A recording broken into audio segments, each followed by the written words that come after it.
지금까지 장애인에 대한 사회적인 인식에 대해서 살펴봤다면 이제 제도적인 부분 좀 접근해 보겠습니다.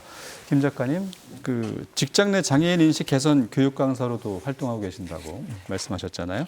이 교육은 장애인 고용법상 법정 의무 교육이죠. 네. 저희도 교육을 매년 받고 있는데 어떤 교육이고요? 어떤 내용으로 강의를 하시는지 말씀 좀 해주시죠. 직장 내 장애인 인식 개선 교육은 이제 18년도부터 법정 교육으로 되어 있습니다. 2018년부터. 네, 18년도부터. 그래서 고용공단에 따라서 직장 내 장애인 인식 개선 강사를 저희가 시험을 보고 이제 배출을 하고 있는데요. 네. 저희가 강의를 할 때마다 꼭 필수 요소가 5개가 있습니다.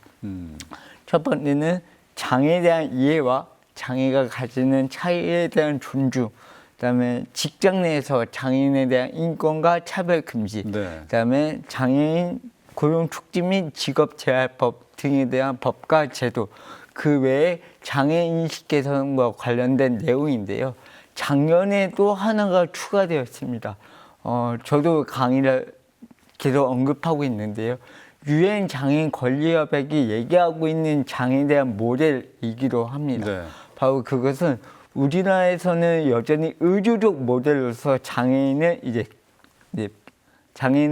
하고 있는데요. 의료적 모델이라고 했을 때 의사의 진단은 판단에 따라서 장애 유형이 달리고 급수가 매겨집니다. 네. 지금으로 하면은 심한 장애인, 심하지 않는 장애인을 나누게 되죠. 근데 다른 국가와 장애 선진국에서는 사회적 모델을 같이 보고 있습니다. 네. 즉 사회적 모델이란 장애 스스로의 의료적 접근에 의해서 장애인 당사자 때문에 어려운 게 아니라 내가 장애가 있어도 사회적, 물리적, 제도적 환경이 뒷받침된다면 장애가 문제가 안 된다라는 거거든요. 예를 들어서 우리가 턱이 있을 때 경사부가 있다면 휠체어 바퀴가 올라갈 수가 있습니다. 네. 시각장애인이 만약에 점자를 본다면 지금 이 원고에는 점자가 있어야겠죠. 그렇죠. 그런 것처럼 내가 장애인이어도 시설이 되어 있다면 그게 바로 보는 사회적 모델이고 사회적으로서 장애인은 접근해야 된다라는 걸 제가 강의로 이야기를 하고 있고 또한 저의 직장 이야기도 같이 얘기를 하고 있습니다. 네, 중요한 말씀해 주신 것 같은데 기존에 우리나라가 의료적 모델로 장애인을 유형을 분류하고 판단했다면 이제 사회적 모델로 가야 된다. 네, 맞습니다. 이런 말씀이시군요. 알겠습니다. 그 작가님은 장애인이 사회적 구성원으로서 근로자로서 마주하고 있는 우리나라의 현실 어떻다고 보세요? 조금 암담한 것 같습니다. 네. 사실은 물론 제도와 법이 물론 좋아졌고 다른 선진국에 비해서 많이 올라왔지만 그 내실을 본다면은 조금 마음이 아픕니다. 네. 그 이유를 제가 설명을 해드리자면요. 제가 최근에 제 주변에서 많은 장애인 친구들이 다 취업을 했더라고요. 네. 근데 취업을 했는데 한 명 친구는 근로지원인 제도가 있음에도 불구하고 서비스를 받지 못하고 있습니다. 네. 회사에서 그 제도 서비스를 잘 안 해주고 있다고 하더라고요. 회사에서요? 네. 또 한 명은 회사에서 장애인을 뽑았는데 장애인에 대한 차별이 있다고 합니다. 회사 내에서 네. 취업을 했는데도 불구하고. 취업을 했는데도 불구하고요. 이유를 물어보니까 장애인이라서 배제하는 경우가 있습니다. 네. 그냥 무조건 당신은 장애인이니까 못할 거니까 이것만 줄게 라고 했을 때 그 친구들은 취업하기 위해서 굉장한 노고를 했고 정말 시험도 보고 비장애인에 비해서 몇 배로 노력을 해서 들어갔는데 거기서조차 차별을 느낀다니까 조금 마음이 안타까운 것 같습니다. 네. 또 저도 최근에 하나 느꼈거든요. 네. 제가 지금 버스를 타고 있는데요. 저상버스를 탔는데요. 한 3개월쯤 됐을까요? 저상버스를 춘천에서 탔습니다. 네. 근데 리프트가 오작동하더니 내려와서 리프트를 타고 휠체어로 버스에 들어갔거든요. 네. 근데 도착지에서 리프트가 안 내려오는 겁니다. 즉 고장이 난 거죠.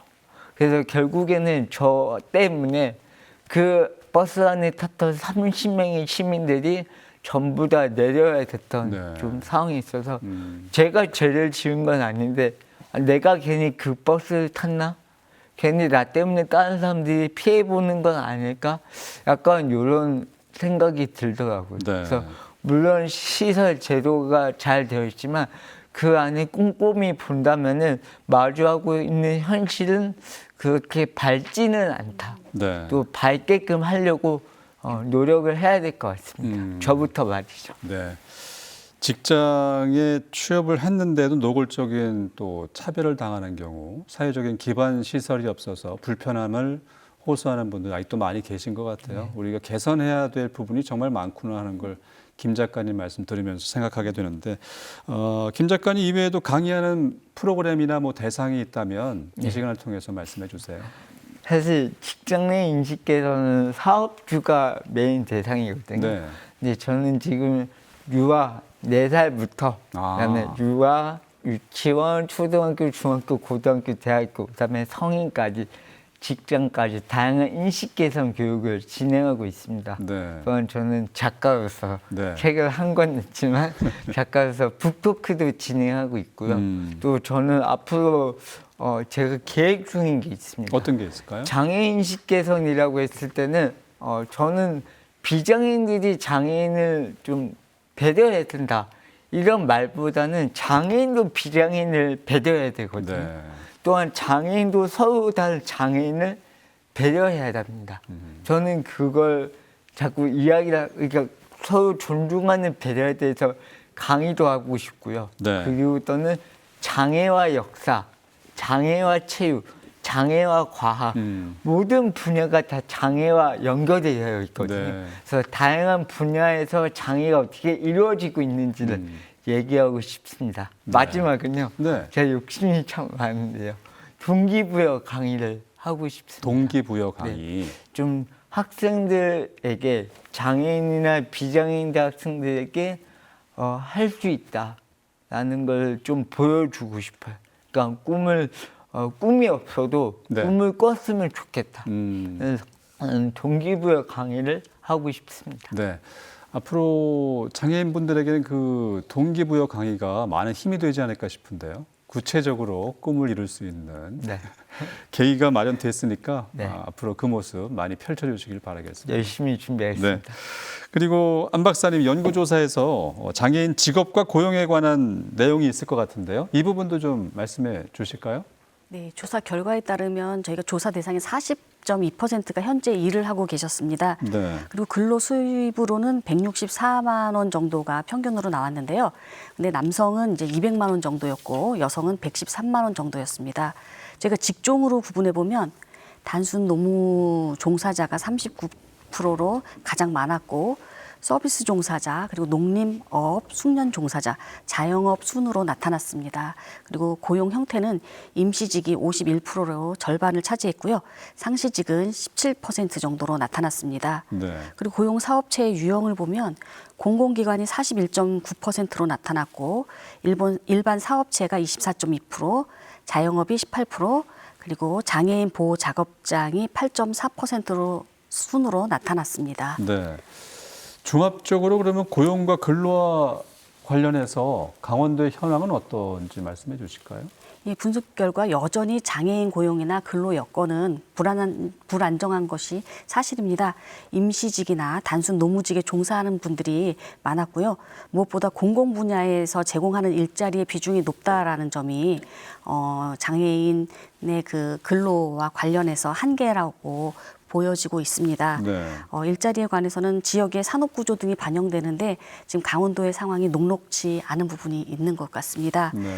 최근 들어서 뭐 평생교육에서도 그 직업 능력 향상 프로그램들을 원하는 분들이 많이 계셨습니다. 그래서 일하고 싶은 욕구와 또 현재 일을 하고 있다면 더 잘하고 싶은 그런 욕구가 대단히 높은 것을 알 수 있습니다. 그래서 이 부분이 아마 충족될 것이라고 향후에는 기대를 해봅니다. 알겠습니다. 그렇다면 이번 분석 내용이 반영된 제도나 정책을 좀 기대해 볼 수 있을까요?